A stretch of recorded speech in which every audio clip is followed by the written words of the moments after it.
많은 분들이 이제 궁금해하시는 대목은 바로 이런 부분인 것 같습니다. 자, 그렇다면 고 이대준 씨 서해 공무원 피격 사건의 서울시장 구속 이후에 그 당시에 이 통수권자였던 문재인 전 대통령을 향한 검찰의 수사는 어떻게 되는 것이지라는 궁금증일 텐데요.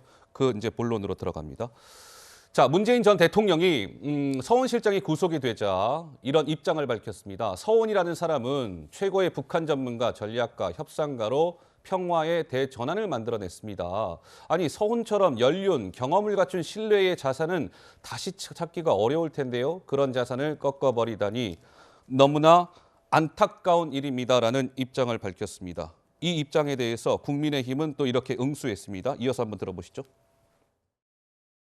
문재인 전 대통령이 과민하게 반응하는 것은 서훈 전 실장을 두둔해 어떻게든 자신에 대한 책임을 피하고 싶어서로 해석됩니다. 문재인 전 대통령께 요청드립니다.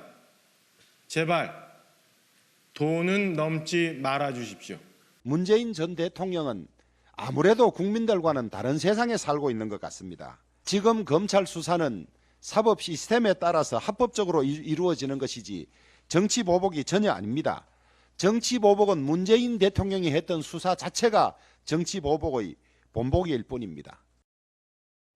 자, 이 문재인 전 대통령의 이런 입장과 관련해서 글쎄요, 국민의힘에서는 이런 문재인 전 대통령의 발언은 본인의 책임을 회피하려는 것 아니냐.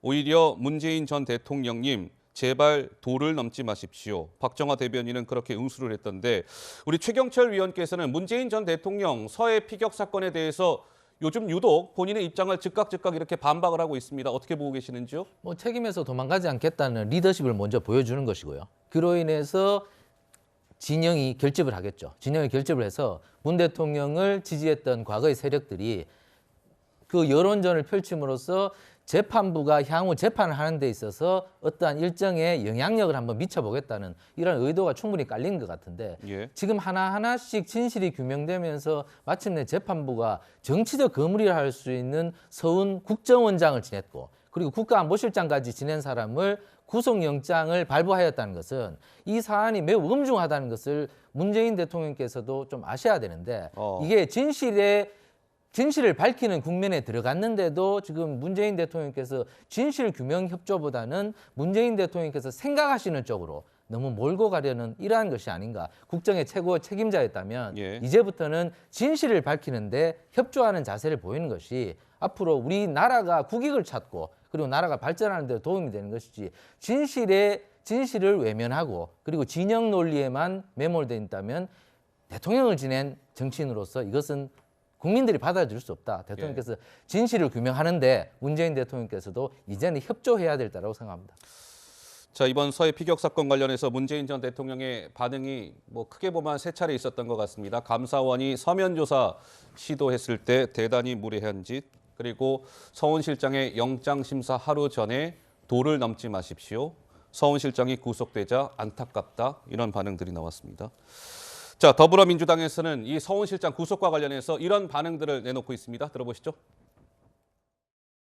검찰의 보복 수사로 구속되고 말았습니다. 윤석열 정부는 권력기관을 총동원해 칼춤을 추고 있습니다. 그러나 먼 북한의 바다가 아닌 서울 한복판에서 한 명이 아니라 158명의 젊은이가 참사를 당했는데도 눈 하나 까딱하지 않는 게 윤석열 정부입니다. 인권을 떠들어대는 그 입이 부끄럽지 않습니까?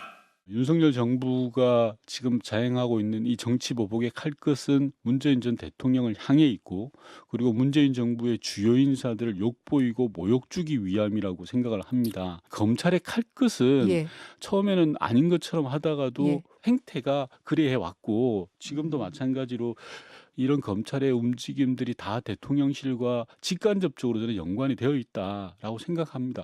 그렇지 않고서야 문재인 정부의 거의 모든 사업들을 검찰과 감사원이 조사를 하고 수사를 할 리가 있겠습니까? 그런데 이제 문재인 전 대통령이 윤건영 의원을 통해서 밝힌 내용을 보면 서해 사건은 당시 국방부, 해경, 국정원 등의 보고를 내가 직접 듣고 그 보고를 내가 최종 승인한 것이다라고 이야기했습니다. 그런데 일각에서는 허 시장님, 이 정책적 판단에 다른 목적, 의도가 있었는지가 가장 중요한데 문재인 대통령이 직접 결정을 내렸다고 인정하면서 사실상 문 전 대통령이 이거 자충수를 둔 거 아니야? 이런 해석도 나온다는데 혹시 우리 허 시장님은 어떻게 보십니까? 예, 뭐 순수한 법률 논리로만 보면은 뭐 그렇게 자충수다 이렇게 뭐 법조 전문가들은 이야기할 수도 있는데 대통령께서 제가 보고받고 각 부서의 보고를 받고 최종 판단하고 허락했다 이렇게 말씀하셨거든요. 그것은 뭐 이 중대한 안보와 관련된 사항이 대통령께 보고되는 것은 너무나 당연한 일이고요. 그 보고를 통해서 대통령께서 함께 판단하고 최종적 결정을 내려주는 것은 뭐 국정 책임자로서 있을 수밖에 없는 일이다 그렇게 봅니다. 만약에 이게 대통령께 보고도 되지 않고 또 대통령이 보고도 받았음에도 불구하고 어떤 의견도 내지 않았다면은 그것은 대통령으로서의 자격도 없는 것이죠. 예. 그래서 저는 뭐 대통령께서 저렇게 하신 말씀은 국정 책임자로서의 당연한 그런 말씀을 하셨다 생각하고요. 지금 뭐 이게 이제 증거 인멸 또는 지난번에 세 분이 모여서 기자회견했던 것을 뭐 말맞추기다 이런 이유로 지금 구속영장을 발부했는데 예. 아니 이렇게 엄청나게 전방위적으로 전 정권에 대해서 정치적 보복을 가하고 또 어떤 안보에 관한 정책적 판단에 대해서 전혀 객관적 사실은 바뀐 게 없는데 전혀 다른 이야기들을 하고 있을 때 아무 말도 그러면 하지 말고 오로지 처분만 기다리고 있어야 한다. 이게 있을 수가 없는 일이 아닙니까? 당연히 대응할 수 있고 당연히 의견을 말할 수 있고 그때 우리는 객관적 사실에 따라서 이런 정책 결정을 내릴 수밖에 없었다는 주장을 할 수밖에 없는데 그런 모든 것을 왜 말을 하느냐? 말하는 것이 잘못됐다. 왜 진실을 밝히는데 협조하지 않느냐? 진실을 밝히는데 오히려 그때 그렇게 판단했던 것에 대해서 당당하게 말할 수 있어야 되는 건데 예. 이런 것들을 그렇게 몰아가는 것 자체가 오히려 정치적 공격이다 이렇게 판단합니다. 자, 이 문재인 전 대통령을 과연 향할 것이냐, 이 검찰의 칼끝이 이 부분과 관련해서 검찰의 수장 이원석 검찰총장은 일단은 좀 신중한 모습입니다. 보시죠. 전직 대통령께서는 재임 기간 중 국가와 국민을 대표하시는 분이었기 때문에 저희가 이를 처리하는 데 있어서 신중에 신중을 거듭하고 있고 수사팀도 충분히 절제하고 있다고 저는 그렇게 알고 있습니다. 문재인 전 대통령은 본인이 최종 승인을 했다 이런 얘기를 하셨습니다. 수사의 방향이 달라질 가능성도 있습니까? 수사는 어떤 방향을 두고 진행을 하는 것이 아니라 오로지 증거가 가리키는 곳만을 찾아가서 진실만을 밝혀내는 그런 방식으로 진행이 되고 있습니다. 일체 선입견도 없고 편견도 없습니다. 네, 증거와 법리에 따라서만 수사를 하겠습니다. 이원석 총장은 그렇게 밝혔습니다. 소국장님 어떻습니까? 지금 국민의힘에서는 문재인 전 대통령을 지금 그래픽에 등장해 있는 것처럼 문 전 대통령에 대한 수사를 강력하게 촉구하고 있는데 소국장님 좀 취재해 보시니까 좀 어떻던가요, 분위기가?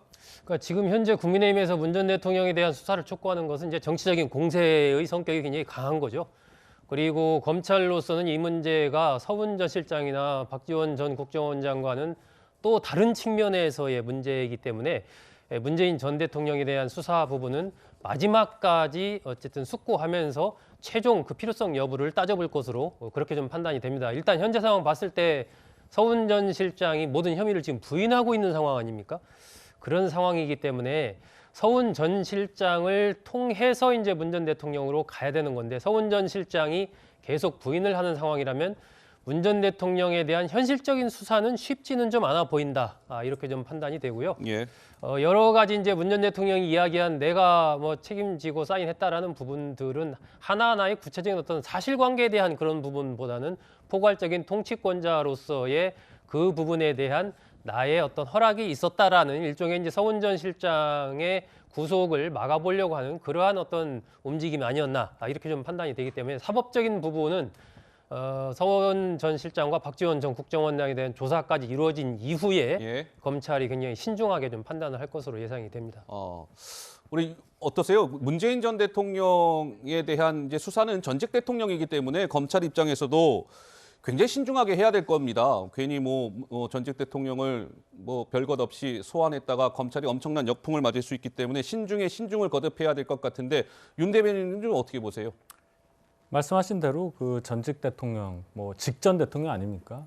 이분에 대한 수사가 당연히 검찰 입장에서는 부담스럽고 신중에 신중을 기해서 해야 되는 측면이 있는데 일단 서훈 전 실장의 혐의를 입증하는 과정에서 다 밝혀지지 않는다면 문 전 대통령까지도 수사할 수 있는 가능성이 아예 없다고는 볼 수가 없죠. 예. 다만 그것이 이제 정당화되는 것을 저희가 염려하는 건데 그런 차원에서 문 전 대통령이 본인의 책임이라는 식으로 발언한 것이 수사 과정에서 어떻게 작용할지에 대해서도 관심이 좀 집중되는 그런 상황이다. 이 정도까지 말씀드리겠습니다. 알겠습니다. 좀 지켜봐야 될 것 같고요. 서훈 전 국가안보실장이 이제 구속이 된 이후에 이분의 검찰 소환이 임박했다라는 관측이 나옵니다. 목소리로 확인해 보시죠.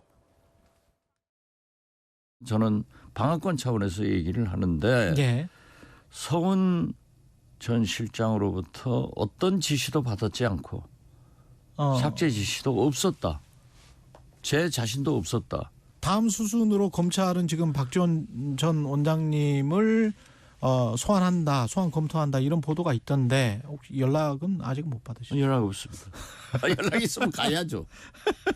가서 예. 사실대로 얘기를 해야 되는 거예요. 예. 뭐 언론에서는 초입기라 하는데 예. 지금 몇 초가 지났는데 아직 몇 초가 연락 없네요. 지났는데.